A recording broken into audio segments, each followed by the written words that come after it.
Olá, seja muito bem-vindo. Como sempre, é muito bom estar em sua companhia. E a partir de agora você acompanha comigo as notícias do Brasil e do mundo. E olha só, eu começo falando de economia. A prévia da inflação subiu menos em outubro. A alta foi puxada principalmente pela disparada nos preços das passagens aéreas. O Índice Nacional de Preços ao Consumidor Amplo 15, que é considerado a prévia da inflação oficial do país, subiu 0,21% em outubro. Segundo o IBGE, o resultado representa uma desaceleração em relação ao mês passado, quando o indicador avançou. Mas os números vieram acima das projeções do mercado, que previu uma alta um pouco menor. Em 12 meses, o IPCA 15 acumula alta de 5,05%, acima dos 5% registrados no período imediatamente anterior.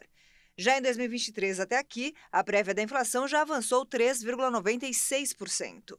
Em outubro, 7 dos 9 grupos pesquisados pelo IBGE apresentaram variação positiva. A maior alta veio pela segunda vez seguida do grupo de transportes, que subiu 0,78% no mês. Dentro do grupo, o grande destaque fica com as passagens aéreas, que dispararam 23,75% e teve o maior impacto individual no índice em outubro, com 0,16 ponto percentual. Por outro lado, os combustíveis, que muitas vezes são os vilões da inflação, apresentaram queda de 0,44% em outubro, segurando a alta mais acentuada do IPCA 15. Os preços da gasolina e do etanol, por exemplo, tiveram queda e somente o óleo diesel avançou no período. A habitação e saúde e cuidados pessoais também tiveram forte influência sobre o resultado da prévia da inflação. Já o grupo de alimentação e bebidas apresentaram queda pelo 5º mês seguido. E olha só, em 2 anos de pandemia foram abertas mais de 500 mil empresas, segundo o IBGE. Em 2021, o país bateu recorde de companhias em atividade.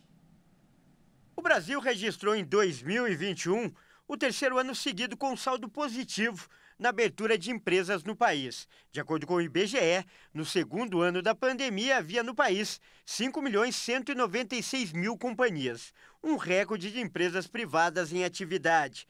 Destas, 2.748.000 eram de pequeno porte. Juntas, as grandes e pequenas empresas empregavam 41.700.000 trabalhadores.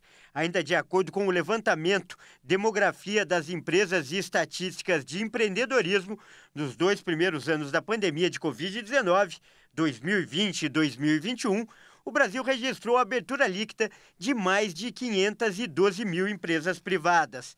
Destas, 439 mil empresas eram de pequeno porte. Em 2021, 926 mil empresas entraram no mercado e outras 606 mil saíram, sobrando um saldo final de 320 mil empresas. Em 2020, o saldo positivo foi de 192 mil. O Instituto esclarece que entre os motivos que podem ter contribuído com esse resultado estão incentivos do governo a empresas durante a crise sanitária e mudanças recentes na metodologia de cálculo do levantamento do Instituto. Outro fator que pode ter contribuído para o resultado é o movimento de abertura de empresas por parte de profissionais que perderam seus empregos e se tornaram empreendedores. Vamos agora com os destaques internacionais. O Otis, que se tornou furacão pouco antes de tocar o solo do México, deixou 27 mortos na passagem por Acapulco. Grande parte dos moradores da região seguem sem energia e as comunicações estão sendo restabelecidas gradualmente. Este é o primeiro registro de mortes, já que a zona afetada está praticamente isolada desde a meia-noite de terça-feira, quando os ventos de 270 km por hora começaram a ser sentidos pela população. O presidente Andrés Manuel López Obrador lamentou as mortes e detalhou que ainda há 4 desaparecidos, 3 deles soldados da Marinha. Autoridades afirmaram que as comunicações são restabelecidas gradativamente. Danos significativos foram registrados na infraestrutura do popular balneário, com quase 780 mil habitantes. Metade dos moradores ainda sofre com corte de energia devido ao colapso de 58 torres de alta tensão. Em cerca de 6 horas, Otis passou de uma tempestade tropical a um poderoso furacão, o que forçou autoridades a acelerarem os trabalhos de preparação em Acapulco. E neste 20º dia de confronto entre Israel e o Hamas, as forças de defesa israelenses anunciaram ter feito uma operação seletiva por terra na faixa de Gaza. E segundo o Hamas, cerca de 50 reféns foram mortos em explosões. Trazendo a guerra em números, a quantidade de mortos na faixa de Gaza subiu e está em 7.028 vítimas, segundo o Ministério da Saúde, que é controlado pelo Hamas. Do lado de Israel, a contagem ainda está em 1.402 mortos e a quantidade de sequestrados também foi atualizada e está em 224 reféns.